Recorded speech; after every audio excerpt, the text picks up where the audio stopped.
23,000 Hungarians, 2 Dubliners, 7 goals, and Dan McDonnell in attendance. You're at the airport now, Dan. I'd say some work trips are harder than others to find a story of interest, but this definitely wasn't one of them. Yeah, no, it definitely, it sort of probably worked out all right in that respect. I mean, the Troy Parrott aspect was a bonus, really. Like, the reason I'm here is Robbie Keane and Robbie Keane's new chapter. And I think whoever his first home game was against, I think I would have been looking to do it, because I think, we'll obviously talk about it. There's obviously a lot of feelings been stirred by Robbie Keane in the last period of time, and some people would even have the view, why would you cover this? But I mean, he is Ireland's record goal scorer, who's taken a new job in a very interesting place. But the fact that Troy Parrott was involved, that Troy Parrott would have been I suppose, he's dealt with that sort of next Robbie Keane tag at times, and the fact that he came off the bench, scored a goal. Robbie was very happy to speak about him beforehand, very happy to speak about him afterwards. Probably went a bit further, or even half suggested this guy should be playing for Ireland more. It was a sort of an unusual thing, to be at a big European tie on a Thursday night, a long way from home, and yet to have such an Irish flavour to it. Yeah, well, we'll get to Robbie Keane's press conference in a minute, because obviously this was his first home game in charge, and 9 minutes in, they've got a goal. It's Muhammad Ali, Ben Ramdan. It's a header. It's actually a fantastic header. He's jumping backwards, puts it in. The second goal from Adama Traore, not the Fulham one, not the other Mali Adama Traore. This Adama Traore scores an absolute screamer. I saw you describe it as a goal of the competition contender. But just after that, the camera cut to Robbie Keane, and he's looking around the stadium. Obviously, it's his first time there for a home match, and it's like he's taking it in, thinking, this place is all right. Did you get that feeling off him? Yeah, like it's strange. Like in some ways, he hung back from some of it. Like there was an 18,000 sort of crowd here. There's a real sort of wall of noise behind one of the goals, and before the game, I wondered, would there be a bit of fanfare with Keane sort of coming out and being unveiled, and there wasn't really anything like that. It was a little bit more low key, and even when the players were going around afterwards, he didn't really get involved in that. So he probably hung back from some of it a little bit. But yeah, when the goals went in, like he was sort of going a little bit crazy and just got caught up in the whole thing. And yeah, this is a real taste of the environment he's going to work in.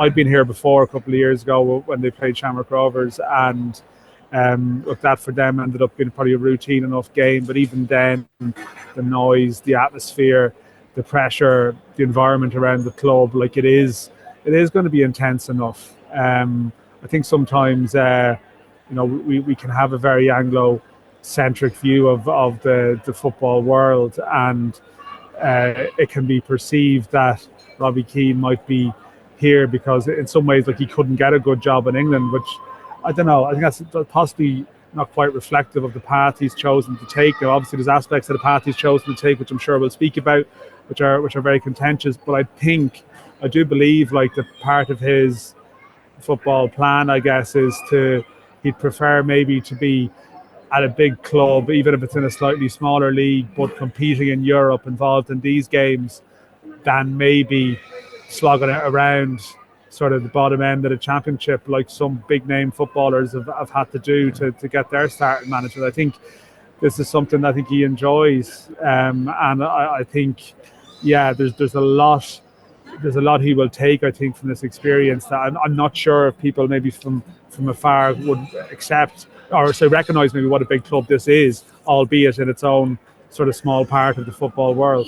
I think when you see it then on a big night like that, it really does hit home for you that actually this is big time. Like you say, the world goes on, everybody's consuming their own thing, or they're in their own bubble, like the Anglo-Irish bubble that we're in. But then when you see that, it's like, oh my God, this is big time. And it was almost like when the camera cut to him, he understood that as well, or he felt it definitely for the first time. But you mentioned his press conference there, and you did. It was good listening to it and hearing you and actually watching his reaction when when you're talking to him, and I can see the smile on his face, and it's like, okay, yeah, it's nice to know he's a bit of fondness there for Dan going all the way over to Budapest. But you did ask him about him not being afraid to play in different countries, and did he think he'd be coaching outside of England and Ireland as much as he is now at the minute? So we have a clip here from that. First of all, it's nice to have some Irish media here. Forgot to say that. And not scared to coach abroad. I think that's the problem with some coaches. They're scared to get out of comfort zone, and they're very comfortable where they are. Where my situation, maybe because I left Ireland at a young age, so England was never my home, and played in Italy, played in America, Scotland. So having that experience of different cultures, I think it can only stand you in good stead going forward. And I always admire coaches that go abroad. So, for example, Roy Hodgson. If you look at Roy's career, he went, I think it was Sweden first, I think early, and then travelled around, ended up at Inter Milan, and then ended up back in England with Liverpool and Blackburn. So if you look at his journey for his career, it's incredible. And the experience that he's gained from that has only helped him as a manager. And he's a decorated manager, well thought of, well respected in the game by young coaches, and also coaches that he came up against. So I kind of look at people like him, Graham Potter, look at the same, went down that route. So I'm really enjoying this route that I'm taking. I know where I want to be, and I know what I have to do to get there. And being a coach, you could be a coach for 20 years, so you don't need to rush it, so you don't have to look for the first one quickly. I mean, desperate I want to go to England or wherever it may be.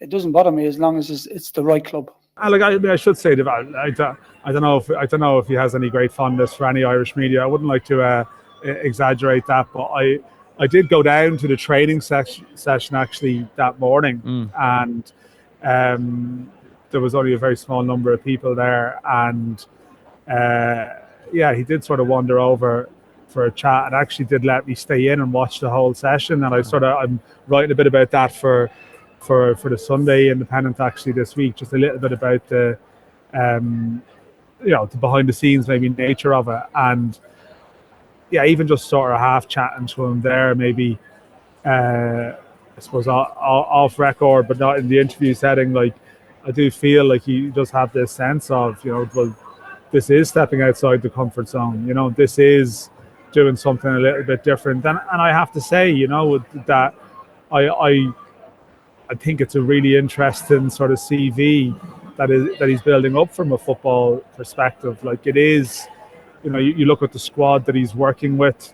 I think last night there was 3 Hungarians, but then 8 other nationalities in the starting 11. The squad is sort of pulled, with players from all over the world, and like, he does have Rory Delap with him, and an English guy, Philip Hudson, who he brought with him to Maccabi, and then here. But then the staff, there's a Brazilian coach.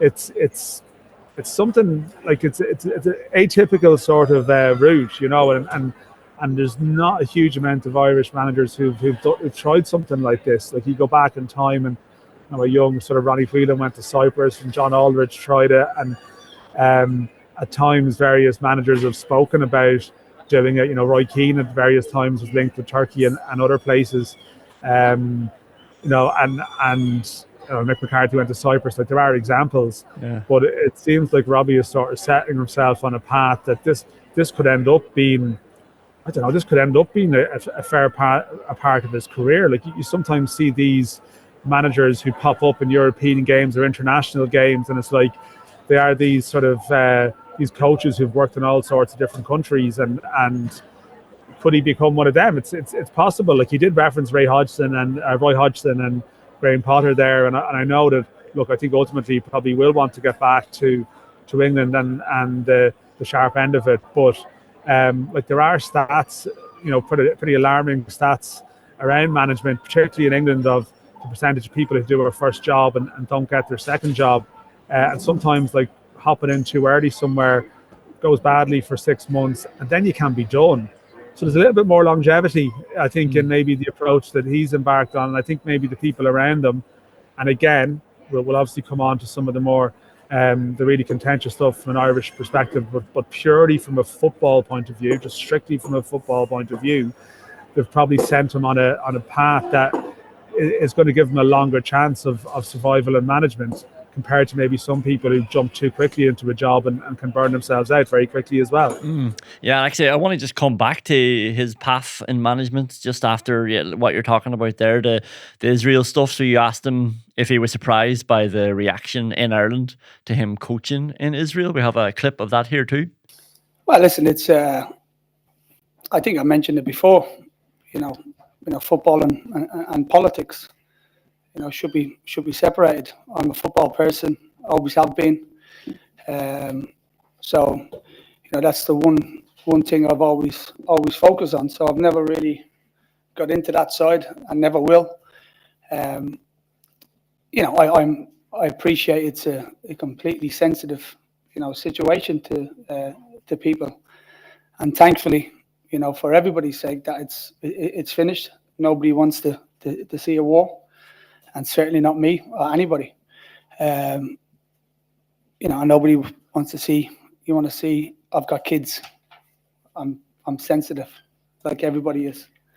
We're all sensitive, no matter what. If you've got a family, and also the respect that I haven't spoken too much about, because at the end of the day, I've got a duty of care to my family also. So I've got kids. I've got 2 boys, so I'm very sensitive to that. For them, and also for their well-being. That goes without saying. So it was in terms of, it's very hard to say. Was it tough? I mean, unfortunately, I can't control what people say, and no matter what you do, it is what it is. But I'm certainly, as I said, I'm sensitive to the situation. Again, thankfully that it's finished, and hopefully, please God, everybody can move on peacefully, and certainly from my point of view is to get on with what I do best, and that's being involved in football. So I get it's a complex situation. And I wonder, Dan, is that part of the reason then that not to overegg that he was happy to see you, but he did say it was nice to have some Irish media here as well? Because I do wonder, was there a bit of maybe unease or just not knowing how he was going to be perceived, and if the Irish media would even be following his career now as much as you are going out to Budapest? Yeah, I wonder about that. Like, I probably think he does, maybe care about the perception at home. I mean, look, I think it's probably been well documented and well discussed at this stage, his time in Israel. I don't think he realised in any way what he was getting himself into, and there's obviously a debate around how aware you should be of that. How could he have made life easier for himself by making statements earlier around situations? Was he feeling sort of pressure from all sides around that? I mean, Robbie Keane is someone, like, I've covered pretty much the majority of his career. Like, he's never been someone who's been comfortable speaking out about stuff. Like, the walls are often up, it's often defensive, it's often sort of arms folded. Like, that's sort of his defense mechanism. And when you're a player, look, it can be very straightforward, I guess. You let your football do the talking, and that's it. And I think you move on to this next stage in life, and all of a sudden maybe there's a different level of scrutiny, and obviously, I mean, this is also coming off the back of his time in the FAI, where he was being paid a lot of money to do very little, and I know obviously he would strongly defend his stance on that. I mean, and I think, to be fair, his employers in the FAI at the time acknowledged he was given a contract, so that's the employee's rights, So, but I think there's no doubt that he wasn't prepared for it. Probably he's never been. He probably didn't have his eyes open to the complexities of what he was going into, and obviously it's people have seen, like his wife Claudine has been very active in fighting his corner. That's ended up almost in the political realm. It's probably just spilled over, too much at times, and it's probably, the whole situation has become very, very complicated. I think Robbie has sort of taken the stance like he did as a player, but I'm just not going to speak about it. I don't speak about it, but I do feel probably the other day there was a sense of needing to say, okay, I know it's a sensitive situation, and I appreciate that, and maybe that's something he hadn't quite even acknowledged before. That you can't quite stonewall this, even though this is something that there's no doubt that there are people who will find it hard to forget it, and that's the reality of the situation, and it's something he's going to have to deal with in the coming years. But I think he probably is trying to just turn the page and find a version of normality, and probably feels that that it's been harsh on him. And like, we can debate this. I'm not sure if us talking about this is going to change anyone's opinion on it. I'm not sure if I'm trying to advocate that people should change their opinion on it either. But in saying that, like, I suppose from my perspective, you go to listen, see what he has to say, listen to his perspective, and this is very much what he feels about it. And he's desperate, I think, to move on from it, because I do think it probably has left a mark in a certain way.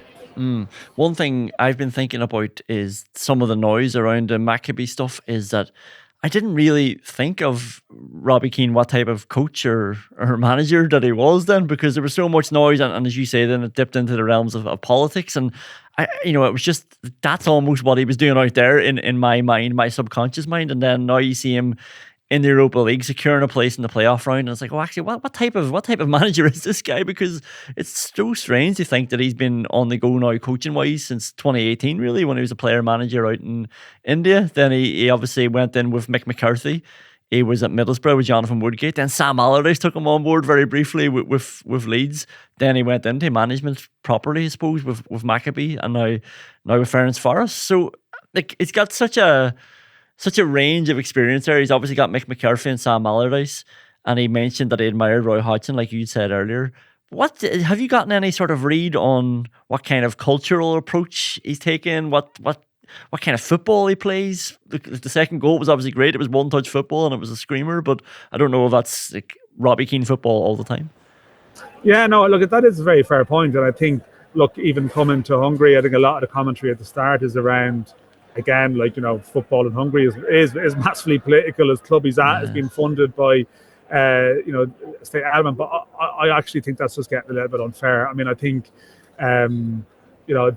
that's sort of trying to judge someone by a sort of an impossible moral code. I mean, thousands of Ireland fans will probably travel to Hungary later this year if Ireland have a chance of qualifying for a World Cup playoff. Like, Hungary visited last year. There's no discussion, and all of a sudden, I think that is expecting them to live by too much of a perfect sort of moral code. But to go back to your point, yeah, I do think that's something I wanted to see, actually, and that was probably the nice thing about being able to stay in and watch the whole training session, to sort of have a little bit of a chat about what they were trying to do. And there is no doubt that the game last night, I actually could see some things from the training session that were carried over into the game.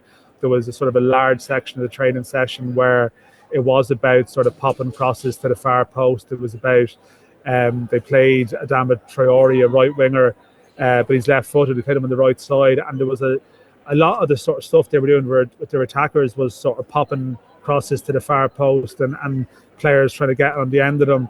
And two of the goals came from that route. The perception is that the manager that was here before, the style of play was a lot more. It was a little bit slower. It was a bit more, probably a bit more control and about controlling the game and maybe low tempo. And it is probably a strange one here, because the Ferencváros will probably win the league. Like, they've won the last 6.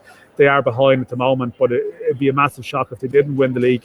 but there's obviously they want to do well in Europe, and maybe they've been doing enough to get by at home, but maybe their style maybe hadn't been massively effective in Europe, although they did reach the groups obviously, and they were in a position to qualify before Keane got there. But I think even in the training stuff, you could see some of the drills. It was very much about, being aggressive in the opposition half, like, pressing a lot harder, drawing mistakes.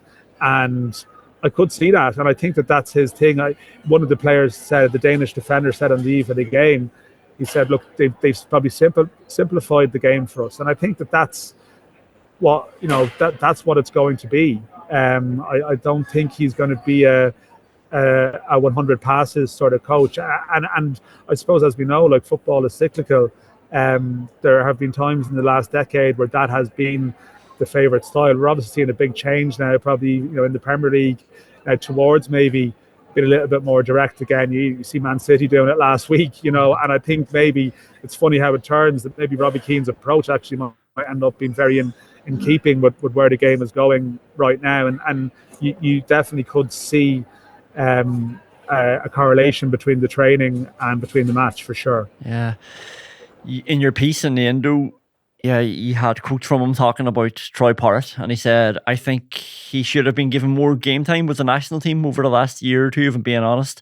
I think he has something different. He's clever. He's difficult to play against because he can go in behind, he can come short. In ways, he's very similar to me. The two of us weren't the quickest, but we're sharp over 10, 15 yards. And then you see how his brain works. And he actually said the goal that it was actually a lovely goal Troy Parrott scored, great finish. But Keane compared it to the link-up between him and Berbatov as well. So it really is high praise from Robbie Keane to say that about Troy Parrott, a 22-year-old. Yeah, I think, I think you said it even the day before the game, like, you can see similarities with their upbringing, and probably, I was sort of making the point, I think the path that probably Parrott has taken as a player is quite similar to what Keane's doing as a manager. Like, he's probably going off the beaten track a little bit, but it might end up with him going back into where he wants to be at a slightly higher level as a consequence. I was kind of interested watching Parrott last night. Like, he came on. It was a cold enough evening, but it wasn't that cold. He's the only player on the pitch with the leggings on. It's like, is he wearing a tracksuit here? Is he wearing a tracksuit here? What's going on? I'm thinking of Martin O'Neill and Matt Doherty and his gloves here, and I'm thinking, I'm not sure what we're feeling about this.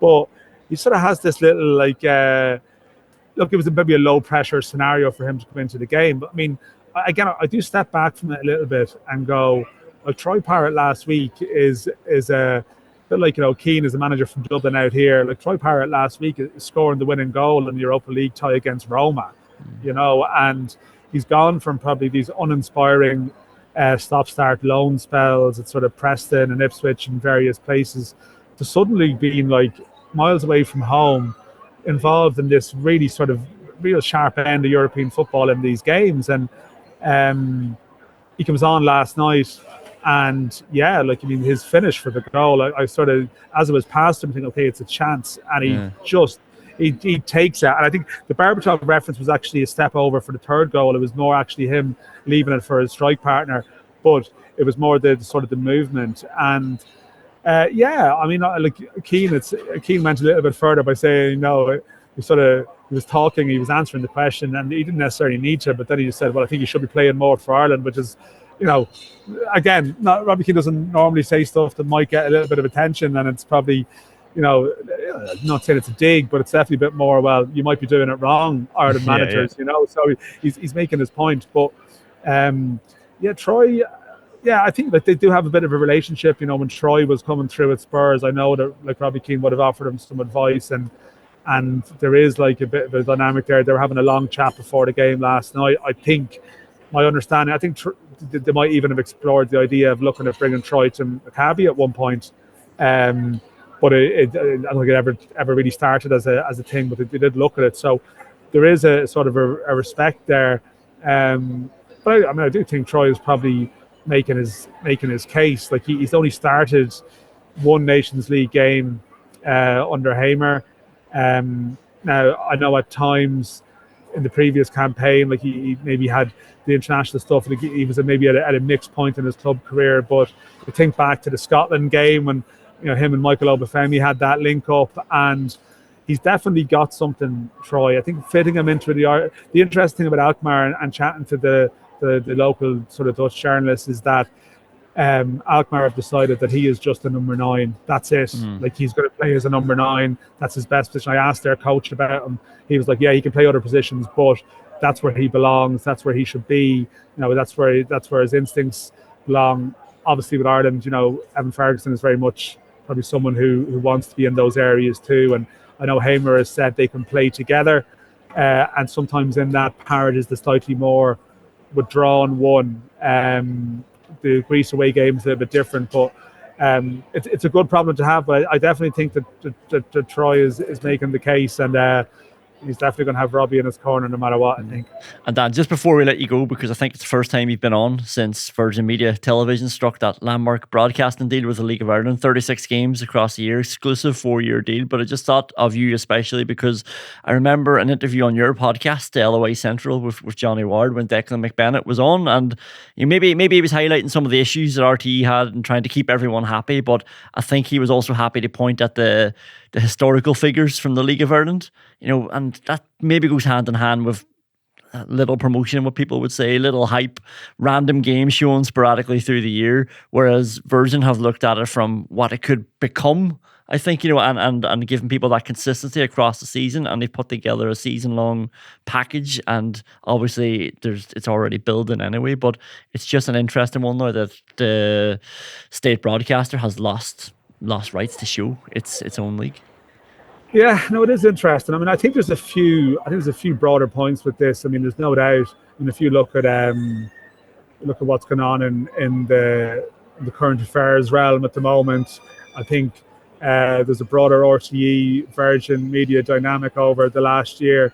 I think Virgin Media would probably feel that they're a commercial broadcaster, but they probably, in some ways, they offer a public service remit in some way. And I do think for them, like doing something like this, I don't think it's purely about the figures and the bottom line, although it's a 4-year commitment. And I would hope that all the things you say there, prove true, that that with that consistency, the audience naturally grows, and it's sort of people know where it's going to be, and it just makes it easier, because as you said before, it could be a little bit unpredictable.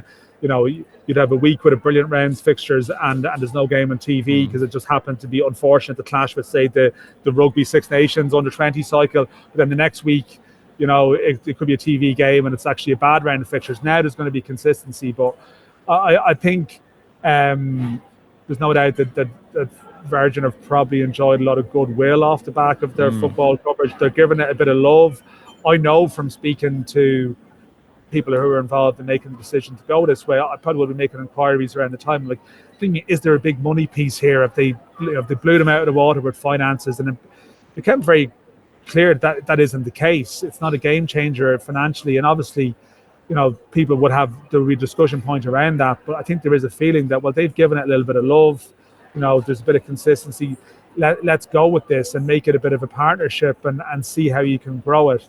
And I think, yeah, the interview you referenced with Declan McBennett, and the general thing is that sometimes I think when RTE were talking about the league, they were torn between, weirdly, but while being a public service broadcaster, there were still their commercial demands were tugging away at them, going, well, this is Friday night prime time.